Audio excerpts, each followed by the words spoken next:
घसरलेली दुचाकी एसटी बसच्या मागील चाकाखाली सापडून एका तरुणाचा जागीच मृत्यू झालाय। हा अपघात शुक्रवारी सकाळी 9:30च्या सुमारास मुंबई विशाखापट्टणम राष्ट्रीय महामार्गावर आळेफाटा येथील प्राथमिक आरोग्य केंद्रासमोर घडलाय।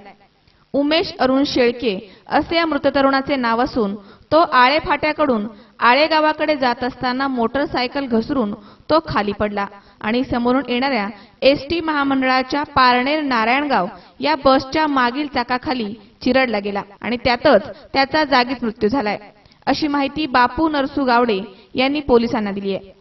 या अपघातामध्ये एसटी चालक रमाकांत विष्णू नवगिरे याचा निष्काळजीपणा कारणीभूत ठरल्याने त्याच्या विरुद्ध आळेफाटा पोलीस ठाण्यामध्ये गुन्हा दाखल करण्यात आलाय। या घटनेचा पुढील तपास पोलीस उपनिरीक्षक समीर कदम हे करीत आहेत। वृत्तसंकलन विभाग, सी 24 तास, आळेफाटा।